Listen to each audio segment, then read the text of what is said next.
none tugize amahirwe yo guhura namwe. Yewe ni Epimake Munyankindi, nkaba umukozi mu Itorero Presbyterienne mu Rwanda ushinzwe itangazamakuru, ariko nkaba n'umunyamakuru kuri radiyo Inkoramutima, iradiyo yatangijwe n'inama nkuru y'amatorero y'abaprotestanti mu Rwanda.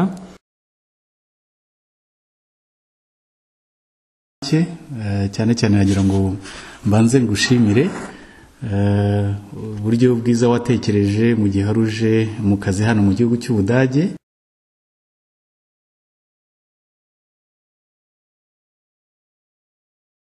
Kugira ngo tuganire. Igihe rero tuganira nitwa Pastor Karangwa Valens, nkaba ndi umupasiteri w'Itorero Presbyterienne mu Rwanda.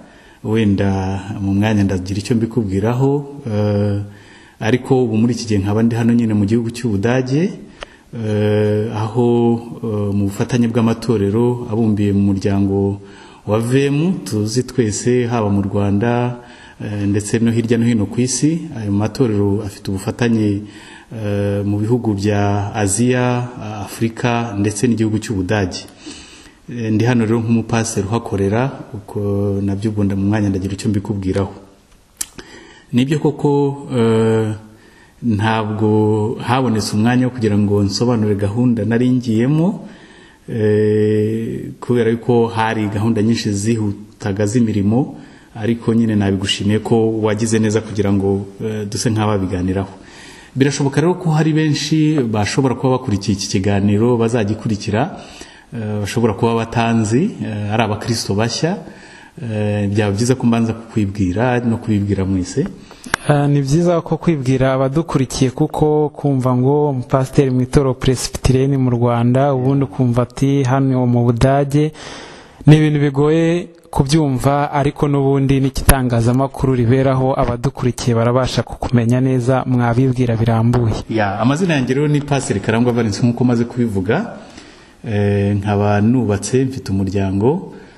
Mufasha wanjye yitwa Uwonkunda Esperance, dufite abana 3.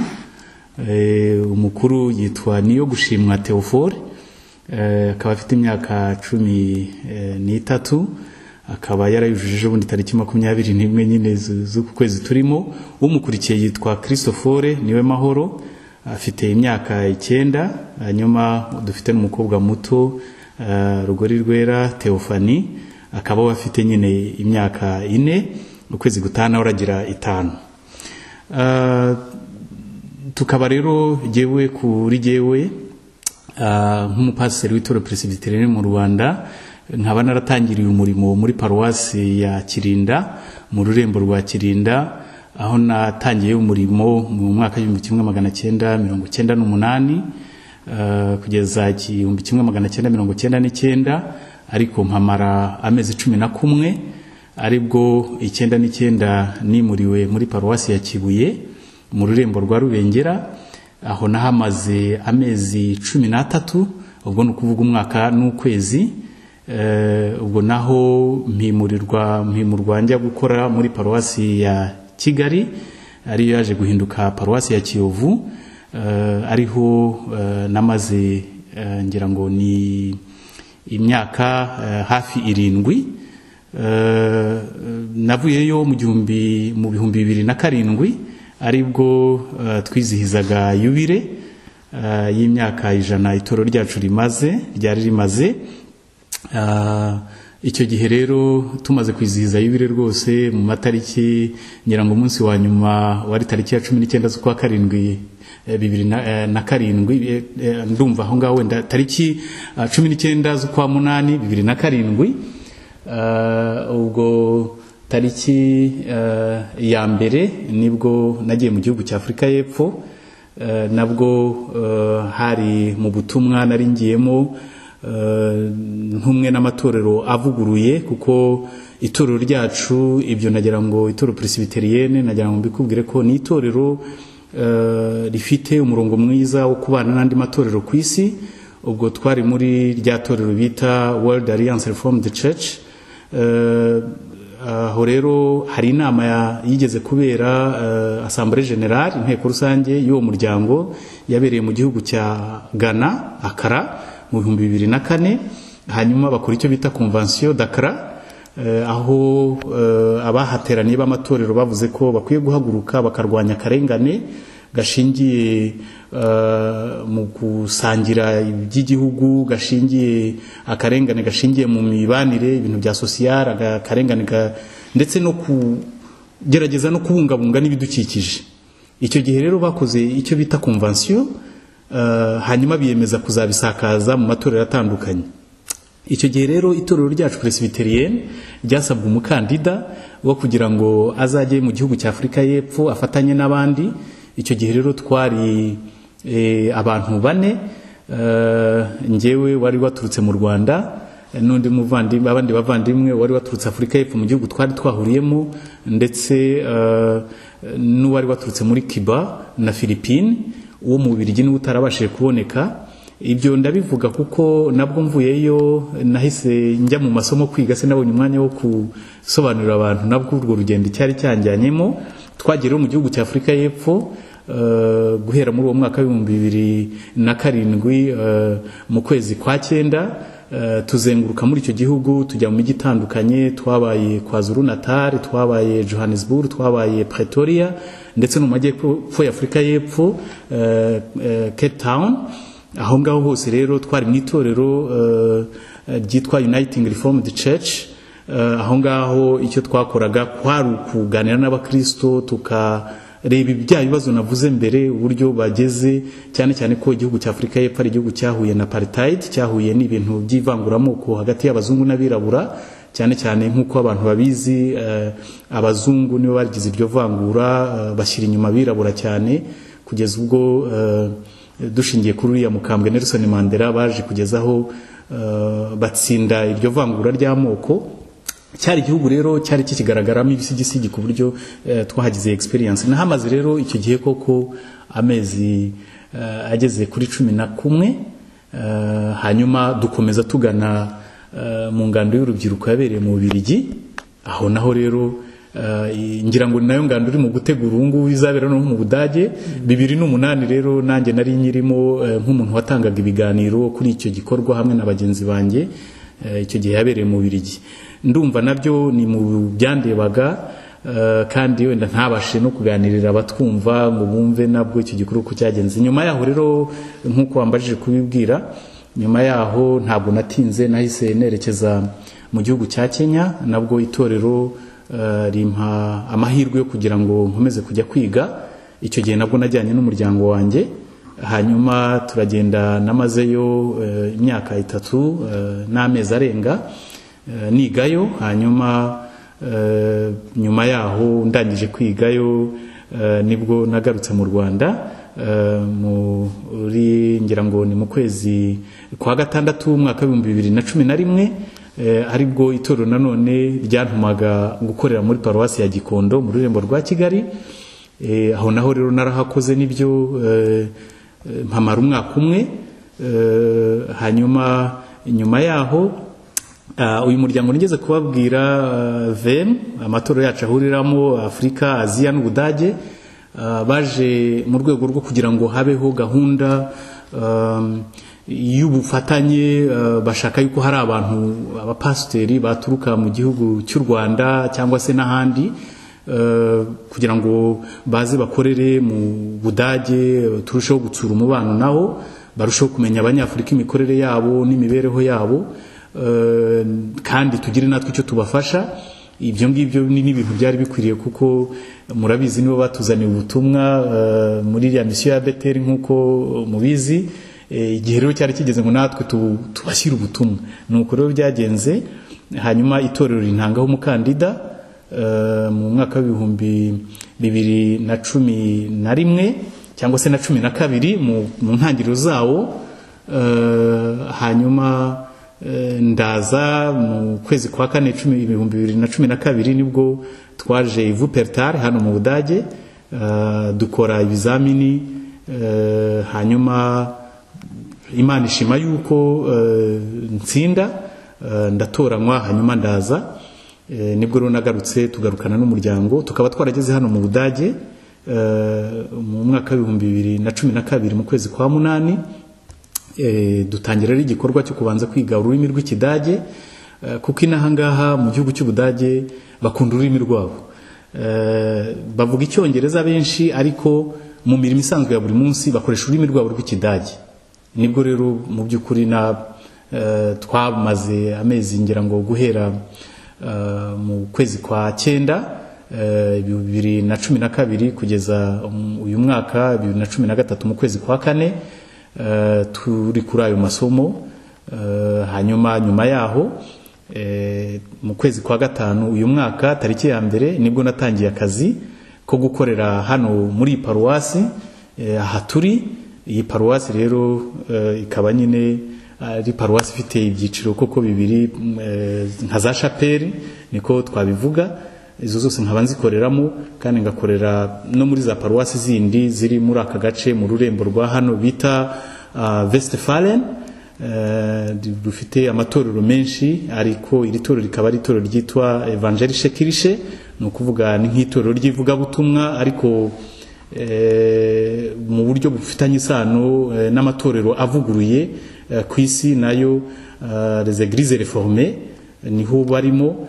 Tukaba rero dufite byinshi duhuriyemo, nk'uko babibonye no mu iteraniro, nubwo byari mu Kidage, ariko burya ibyo bavugaga ni nk'uko natwe liturgie yacu ibimeze. Ndumva rero kubindeba cyane cyane kugeza uyu munsi rero nkaba ndi hano mfite igihe cyo kumara imyaka 3, hanyuma nyuma yaho tukazongera tukicara tukaba twavugurura amasezerano, akongera akamara indi myaka 3. Mu by'ukuri iyi porogaramu ndimo izamara imyaka 6.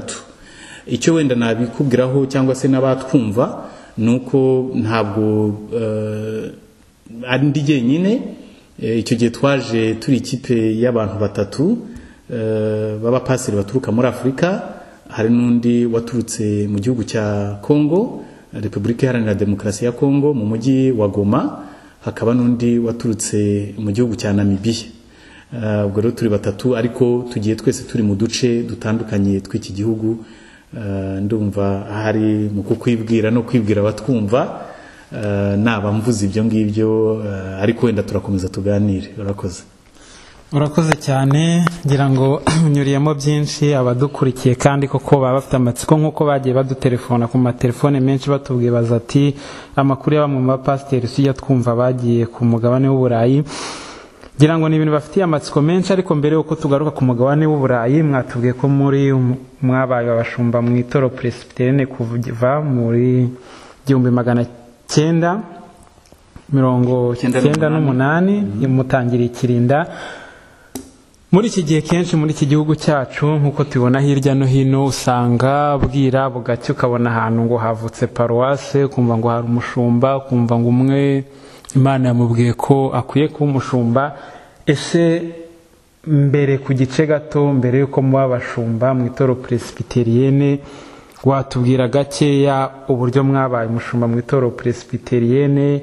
Ese namwe mwarabyutse muri Imana irabibereka, mwasanze ari impano, mwagiye kubyigira, mwabyigiye hehe, mwaba mwaratangiranye n'abantu nk'abangahe muri uwo murimo?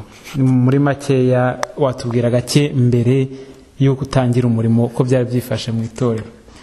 Urakoze cyane Pimake, ngira ngo icyo ni ikibazo cyiza ubajije, ariko n'ikibazo kintunguye ntari niteguye ko ukimbaza, cyane cyane ko wari wambajije nyine n'ubundi kwibwira, ariko nkakwibwira nk'umupasiteri. Ariko kuko ni byiza kwibaza atari ko ubuhamya ubundi ni ubuhe kugira ngo winjire mu murimo wa gishumba.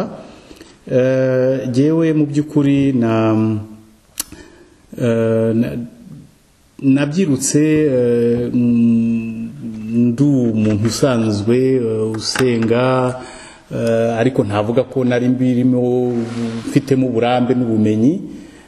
Umuryango wanjye warasengaga, ariko ntavuga ngo ni ibintu wenda nabonaga bifite imbaraga ku buryo nasobanukirwa neza ibyo gusenga.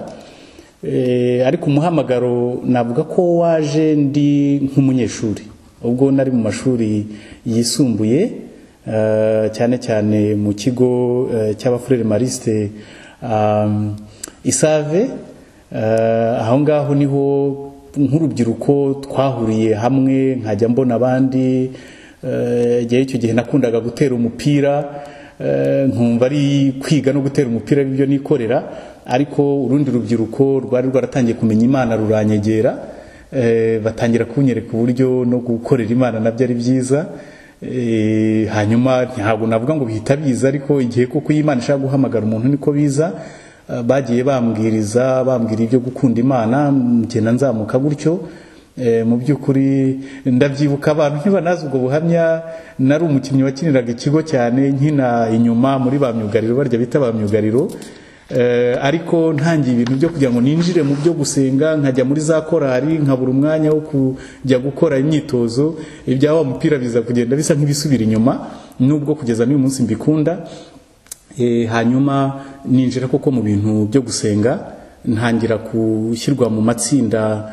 y'abayobozi b'abandi mu kuririmbisha mu gusengesha mu gitondo ibyo bitangira gutyo ndibuka ko nari nshinzwe n'icyumba cy'amasengesho saa 11 mbere yuko tujya mu masomo yo gusubiramo mbere yuko dutangira amasomo nabwo nkagenda nkategura aho badusengera ngasengesha biba umuco muri jewe icyo niho mu by'ukuri wenda sinzi iyo mvugo niba ikibasha gukoreshwa icyo gihe niho navuga ngo nakiriye agakiza nakiriye Yesu ubwo hari nari ndi mu mwaka wa 4 ngana mu mwaka wa 5 w'amashuri yisumbuye ubwo icyo gihe hari mu mwaka w'1991 ubwo rero mfata icyo cyemezo cyo kuvuga ngo nanjye ngomba gukurikira iby'Imana kurushaho ubwo rero kuvuga wenda ngo umuntu yararose ngo arotanga ko uwo murimo ntabwo koko umuntu yabivuga gutyo ariko umuntu mu buzima bwe agenda agira iyerekwa agenda agira uburyo yerekwa uburyo yazakora uyu murimo ubwo rero mu bihe byanjye byo gufata umwanya ngasenga nk'urubyiruko n'abandi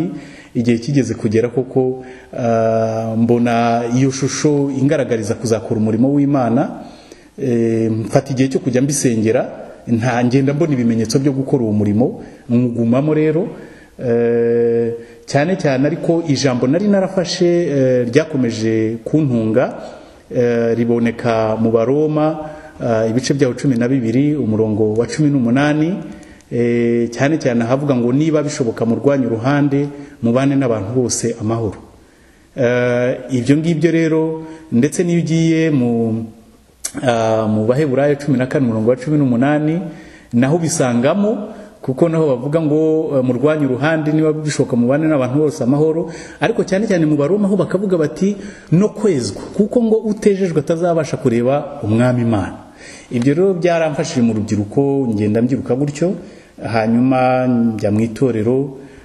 ndabatizwa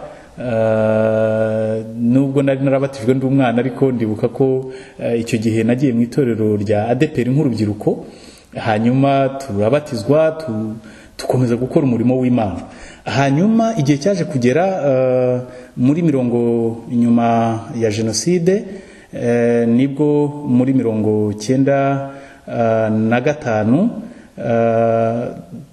cyangwa se 94 ndi mu itorero i Butare mu Matyazo nibwo umupasiteri waho yambwiye ati n'ubundi ujye udufasha mu byo gusengesha no kubwiriza none ko hariya numvise ko bazakora ikizamini cyo kwiga teoloji i Butare i Huye ese ntiwajyayo icyo gihe mu birye banani no gukora umurimo ndagira ngo epimake nkubwire burya ntibyoroshye icyo gihe nari narabonye akazi nkora mu muryango utabara imbabare witwa Seiser hanyuma ndibuka ko icyo gihe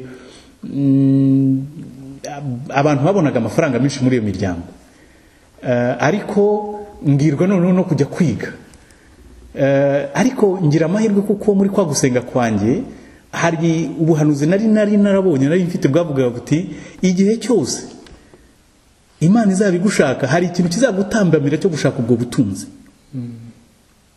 noneho ndabihuza muri kwa gusenga kwanjye mu bijwi ringira nyine ngo umva nyine ko wari warabwiwe yuko mu gihe uzahamagaruka gukorera Imana hari ikintu kizitambikamo kikubwira ngo bantu ushaka ubutunzi ubwo rero nagiye mfata icyo cyemezo sezera ku mukoresha wanjye ndamubwira nti ngiye kujya kwiga teoloji ndashaka gukorera Imana kurushaho ndibuka ko umuzungukazi yarambwiye ati wahisemo neza komeza ugende nibwo rero twakomeje turagenda tujya Butare muri 94 mu mpera zaho ngira ngo yenda kuko ni ikintu cyiza iki ni igice cya kabiri wamwumva aho noneho wafashe icyemezo cyo kujya kwiga. Ariko nkiri ku gice cya mbere wavuze ngo wari umunyeshuri, uri umukinnyi, ukunda kuririmbisha, akora ibintu byinshi bitandukanye, ariko hari ikintu nagarutseho ngo wari umuyobozi w'icyumba cy'amasengesho. Kandi ngira ngo ikigo wavugaga cyetse niba hari kuri paruwase cyari ikigo cy'abakatolike. Icyo gihe ibintu byo gusenga mu rwego rw'abaprotesta hari amagurupe tujya twumva ngo ni amarajepura n'ibiki, ibyo byabagaho cyangwa abantu bajyaga mu kiliziya ubundi abashaka kugira icyumba cy'amasengesho bagakora ukwabo? Urakoze cyane. Ibyo koko nibyo, aho ngaho mu bafurere Mariste ni ikigo cy'abihaye Imana b'abagatulika. Icyo gihe ndumva bahaga uburenganzira groupe zindi zitari abagatulika abaprotesta. Naraje navuga yuko yari itaraboneka cyane, ngo yari itarasobanuka icyo gihe, ahubwo bwabaga ari ubushake bw'abantu bakishyira hamwe, ari nabo bangejejeho ubutumwa mu by'ukuri niko nabivuga. Hanyuma rero twacyakoze ikiza cyabyo, ndibuka nyuma y'iteraniro, nyuma y'amasomo twese twahuriraga muri chapelle, ari abafurere ari b'abaprotesta bashaka gusenga, tugahuriramo tugasenga. Ndabyibuka n'ikintu cy'umuhamagaro ntarinjira muri iyo groupe, buri shuri ryajyaga rihabwa umunsi wo kwigisha nimugoroba tugiye kujya kuryama mu bagatulika. Ndibuka ko bigeze rero kumpa umwanya ngo nanjye ngire icyo mvuga, nari nkiri na muto rwose, ndi mu mwaka wa 3, nanjye nsa nk'uwigisha abantu bati message ubutumwa watanze ni bwiza, ariko numva birantunguye. Nyuma rero nibwo kuko naje mbyinjiyemo, naje kwinjira hamwe n'abandi abafurere, birumvikana bakagerageza kumenya batabana abagatulika aba n'abaprotestani, bakanga yuko tugira influence cyane muri abo ngabo. Ariko twaragerageje bakaduha umwanya, ariko twajyaga tugira n'akandi gahe igihe abandi bagiye muri za sorti bita kujya gusura hanze. Twebwe twakoraga igikorwa cyo kwigira ahandi nko mu ishyamba, ariko ahantu hagaragarira abantu, atari ukuvuga ngo turakora ibitari byo hihishe. Tukicara ahantu nk'aha abandi bari mu gutembera, twe tukaba twiganira ku ijambo ry'Imana, ari nako dusenga. Ibyo rero bigenda bitwubaka. Ariko navuga ko abafurere Mariste baduhaye umwanya n'umudendezo, ntabwo bigeze batubuza gukora ibikorwa byacu byo gusenga. Icyakoze nyuma yaho nk'uko wabimbajije, habayeho igikorwa cyo kugira ngo ndangije aho mu gace k'Isave, abanyeshuri batangiye kugira ibibazo byo kutabona ababafasha mu nyuma ya jenoside mu birebana no kwigishwa inyigisho z'iyobokamana. Ndetse mu Bamariste baravuga bati igihe hatari umuntu uri responsable wabafasha ngo tube twizeye ko hari umuntu bakurikira, ntibyakunda. Nibwo icyo gihe rero ndi mu ishuri rya teoloji Butare, baje kubingezaho kubera urubyiruko nabanye narwo ari barumuna banjye, fata umwanzuro wo kujya ngira igihe njyayo nkajya gutangayo amasomo y'iyobokamana. Ndibuka n'igihe nigeze gutumirayo abapasiteri bandi cyangwa se abandi bigaga teoloji bari mu rwego rwanjye rwo hejuru, barimo nka Dushimimana Daniel pasiteri na mugenzi we wundi, baraza batanga nk'ikiganiro ku birebana n'iyobokamana n'ibindi, babiha abanyeshuri mu kigo cyose, ugasanga ni ibintu byakururaga ivugabutumwa. Nkomeza rero gukora muri ubwo buryo, ngira ngo ibyo byarankurikiye kuko nagize n'amahirwe ngiye gukora ikirinda mpasanga amashuri ku IPK na ESI, yahoze ari ESI, naho nkorayo ivugabutumwa nkawumuniye. Ku buryo rero ibyo bintu by'ivugabutumwa mu rubyiruko, icyumba cy'amasengesho, kubitegura, ibyo nari mbizi. Ariko cyane cyane iby'umupira nabaye nsa nkuba mbiretse, kuko umuhamagaro wari niwo wazaga muri gihe kuvuga ubutumwa mu buryo bw'ivugabutumwa kurusha gutera imipira. ngira ngo ni ikintu cyiza kandi koko kigaragara ko umudendezo mwawukoreshaga neza, biri mu byatumye n'umufata n'iki cyemezo twari tugezeho. n'ubu ntabwo ari ikintu cyoroshye aho umuntu ahitamo kureka akazi ngo agiye kwiga teoloji. ngira ngo akenshi muri ibi bihe byacu hari igihe ujya kubona ukabona kugira ngo umuntu akaba yasabye nko kujya kwiga teoloji, ariko yabona abonye akazi, cyo yabona abonye buruse yo kwiga ibindi akaba bisezeyeho. Iki cyemezo rero ngira ngo mumaze kuvuga impamvu mushobora kuba mwarafashe iki cyemezo bikurikiranye n'ibindi mwari mwaragiye mubwirwaho.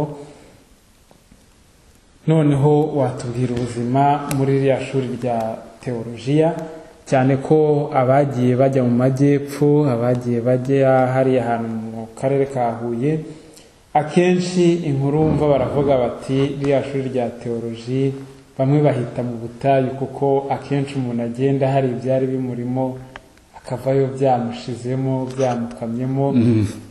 Dufite amatsiko, tubwire uko byagenze umaze kuhagera. Urakoze cyane. Ngira ngo groupe bajyaga bayitaga programme spéciale. Twatangiranye rero n'abapasi rumva n'inyuma ya jenoside, n'inyuma y'igihe cyari gikomeye, abantu imitima yari yarashenjaguwe n'itsembabwoko ryabayeho, ndetse n'intambara, ubona abantu barakwiriye imishwaro, nta muntu utekanye. Itorero rero ryacu Presbyterienne rifatanije n'andi matorero menshi bahurira mu muryango wa Seperi, rifata icyemezo cyo kugira ngo rishaka abantu byihutirwa bategura, cyane cyane ko abapasiteri benshi nk'uko tujya tubibuka hariya Ikirinda na Remera Rukoma, benshi bari barishwe muri jenoside. Biranashoboka ko hari n'abari barahunze, biranashoboka kandi ko hari abari banafunze nubwo wenda hari hakiri kare. Itorero ryacu n'andi matorero bafata icyo cyemezo, tugendera muri iyo kipe ya mbere. Ndumva rero turiyo twagize abarimu beza. Mu by'ukuri icyo gihe twari dukuriwe n'umuyobozi wacu w'itorero Reverend Dr Musemakwere Elize, niwe wari duwaye wacu. Icyo gihe mu by'ukuri yari umupasiteri koko w'icyo gihe wo gufasha iryo shuri, kuko yabashaga kumva abantu ibibazo barimo, tukabasha rero gutegurwa koko nk'abantu bagiye kuzafasha igihugu mu gusana imitima y'abantu. Iyo groupe rero yacu navuga ngo abavuga ngo ni mu butayu, nshobora guhamya ko atari byo. Biterwa n'ikintu kiri mu muntu, biterwa n'umuhamagaro wa buri muntu. Twebwe rero mu muhamagaro mvuze nk'uwanjye, ibyo batwigishaga ntabwo wavuga ko byari gutuma ngira umwuma, kubera ko batwigishaga ubumenyi bujyanye n'amateka y'itorero uko byagenze, experience bagiye banyuramo, bikaba byatwigisha kuvuga ngo noneho itorero ryacu ry'uyu munsi dukurikije natwe intambara twanyuzemo, twize amateka y'itorero uburyo ryatotejwe, uburyo hari abahagurutse bakarwana ku busugire bw'itorero. Ni ukuvuga ngo itorero ni umuntu, itorero rigizwe n'abantu.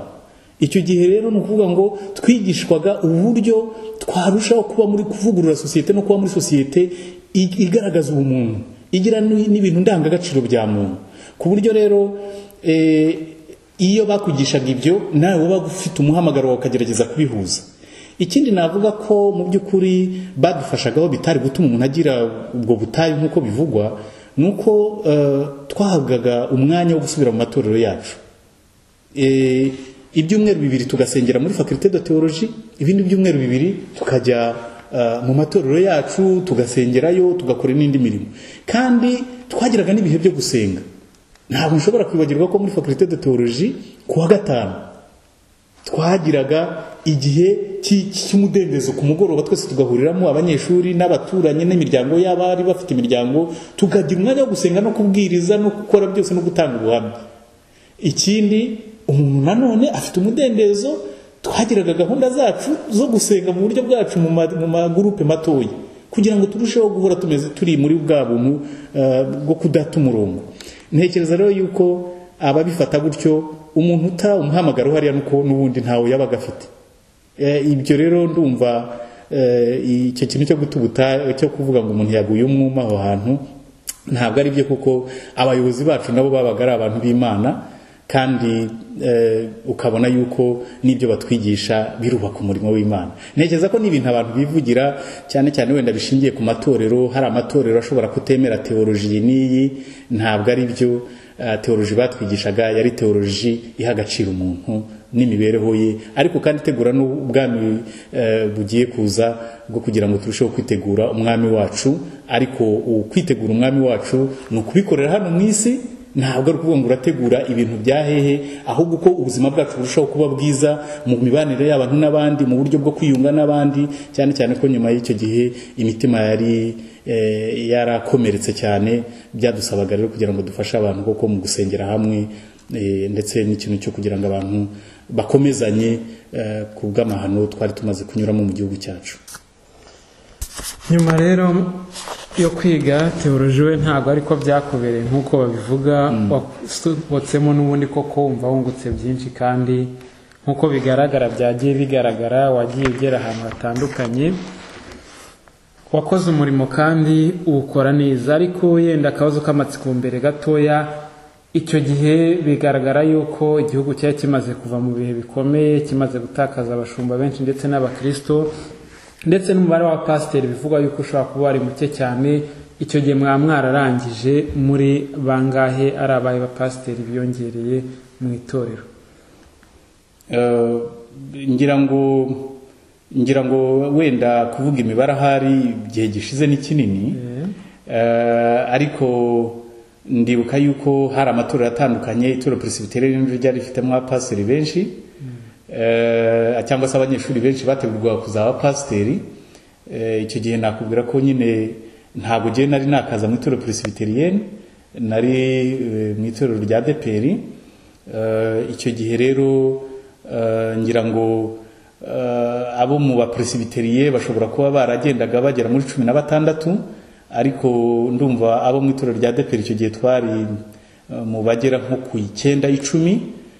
N'andi matorero abametodiste, ababatiste nabo bari bahari, ndetse urumva rero twari benshi.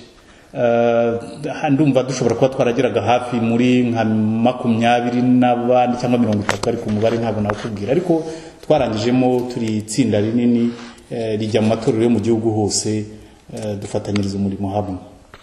Urakoze cyane. Ariko mbere yuko tugera kuri Paruwase Kirinda n'ubundi niho watubwiye muri 98 wari uri, abadukurikiye bagira amatsiko yo kumenya mbere yaho aho wari uri. Warangije teoloji uri mu itorero rya ADEPR, twabonye ko hano watankomeje umurimo muri Paruwasi ya Kirinda. Hagati aho niba atari ibanga muri make, byaba byaraje guhinduka gute? Urakoze cyane. Ndumva nta banga ririmo, kuko byose ni ibintu byabaga biri mu mucyo.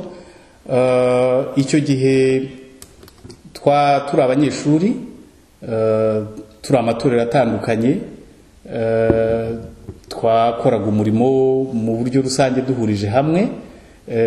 Hanyuma nyuma yaho turangije kwiga, birashoboka yuko nyuma y'intambara amatorero yari akisuganya, adafite uburyo bwo guhita abonera abantu imirimo. Nibwo mu itorero rya ADEPR batabashije kubona aho badukoresha cyangwa se ngo tubone imirimo. Hanyuma rero tugerageza kubibaganiriza, kubibabwira, ariko mu by'ukuri bagenda batugaragariza yuko ibintu by'imirimo bitaraboneka. Hanyuma rero naje kubaho ngaho, nza kugira gushaka turimo naba nkora. Nibwo icyo gihe nigeze gukorana n'umuryango ufasha abana Compassion International mu Matyazo, mba umukozi wawo. Hanyuma ndabafasha mu gihe gitoya, ari nabwo nakomeje ariko gufasha n'ishuri ryo mu Amariste, ndetse mbafasha mu buryo bw'iyobokamana no kubasengesha. Aho hose ibyo byose narabihuje, mba umuniye cyangwa se uwigisha iyobokamana mu ishuri ry'Abamariste. Hanyuma nyuma yaho nibwo mu by'ukuri hamwe no gukomeza gutekereza ku muhamagaro, naje gusanga ni byiza nafashije abana, ni byiza ndafasha iterambere ry'abo bana batoya, ariko umuhamagaro hamwe n'ibyo nize byansabaga nyine kwinjira mu buryo bwagutse bwo kuvuga ubutumwa. Hanyuma mbonye ko mu itorero rya ADEPR batari babona uburyo badukoresha, turabibabwira. Nkanjye nyine bampa umudendezo wo gukorera ahantu numva babasha kumbonera icyo nkora. Nibwo navuganye n'abayobozi b'Itorero Presbyterian mu Rwanda, cyane cyane ko bo bari baranatwigishije, batuzi ntabwo ari byinshi twasobanuraga. Hanyuma baratwakira, babigira neza. Impamvu mvuga ngo baratwakira ntabwo nari jyenyine, hari n'abandi bapasiteri bagiye bazamo bo muri ADEPR twari kumwe. nk'abandi mwaba baraje muri icyo gihe? Urugero mu ikubitiro abambanjije nakubwira, hari nka Pasiteri Bizimana Jerome, umuyobozi w'ururembo rwa Remera Rukoma. Urwo ni urugero rwiza. Hari n'undi witwa Nsenga Shadrach na Benjamin Bizimana. Ngira ngo wenda abo babiri ntabwo bakiri mu itorero, ariko byibuze abo n'urugero naguha rw'abantu twari kumwe mu itorero rya ADEPR, hanyuma tuza muri EPR bahita badushyira mu mirimo yo gukora nk'abapasiteri. Ubwo rero nibwo buryo ngewe naje mu itorero rya EPR mu mwaka wa 1998. Wambajije rero uti mbere yaho nkuko nabikubwiye, iyo mirimo niyo nakoraga mu mushinga ufasha abana Compassion International, nkatanga n'amasomo y'Iyobokamana mu rwunge rw'amashuri rw'Isave mu bamariste. Ndumva rero aho nyuma yaho aho maze kuvuganira n'itorero Presbyterienne nibwo nasezeye kuri iyo mirimo, banyohereza muri paruwasi ya Kirinda, ariho nakoreye kumenyerezwa ubushumba, ndetse no muri paruwasi ya Kibuye niho narangirije kumenyerezwa ubushumba. ngira ngo abantu batamenyereye se cyangwa badasobanukiwe ni imikorere y'amatorero, benshi bajya bitiranya agakiza, gukizwa se cyangwa no n'itorero, aho rimwe na rimwe wumva iyo umuntu yahinduye itorero bavuga ngo yaguye, nyamara bitandukanye no kwizera Imana, kuko ngira ngo nubwo wenda abantu babonaga ari ibintu bidashoboka, ariko bishobora kuba ari Imana yagutozaga, kuko n'ubu uri gukorana n'itorero kandi ntekereza izina ryaryo nta zina bihuye mu Rwanda rihaba. Urakoze. Icyo gihe birashoboka ko abantu bashobora kubitekereza gutyo ko ari ukugwa cyangwa se kuyoba, cyane cyane ko abantu hari igihe bagiraga imyumvire yo kumva yuko itorero barimo ari ryo torero rifite agakiza, tubivuge gutyo. Ariko uko giye byangendekeye byabaye mu bintu biciye mu mucyo.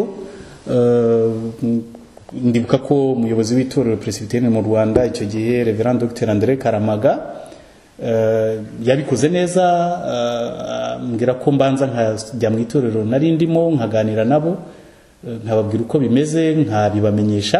Ibyo rero narabikoze, ndagenda mpura n'umuyobozi w'itorero turabiganira.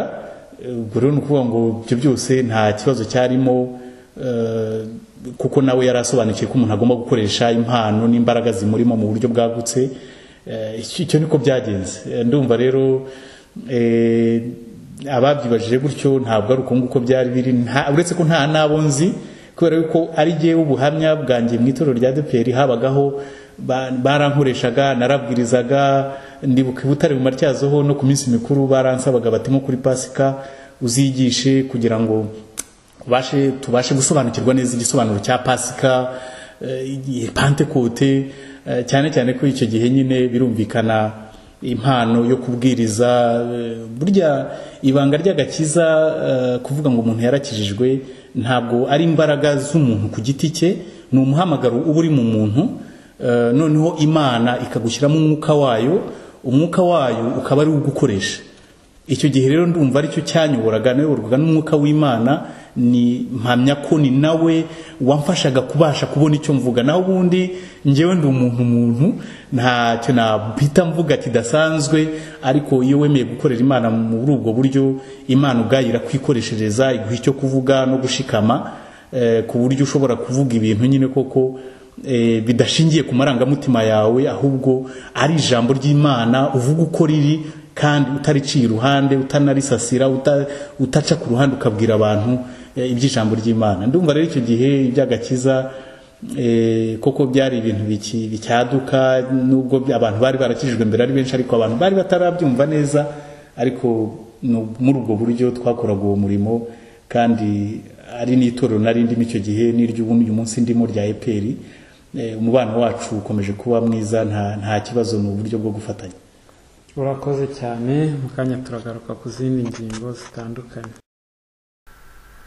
Kikaba rero icyo cyari ikiganiro twagiranye na Reverend Valens, wahoze ari umushumba muri paruwasi ya Gikondo mbere y'ikwerekeza mu gihugu cy'Ubudage, aho yakomereje umurimo, akaba yarimutse hamwe n'umuryango we ariho bakomereje umurimo.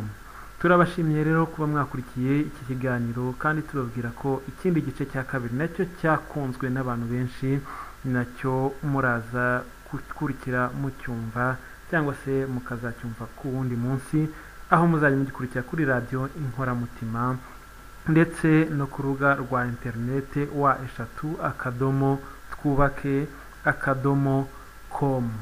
turabashimiye rero, Imana ibahe umugisha muri iki kiganiro ivugabutumwa ryimbitse itegurwa muri EPR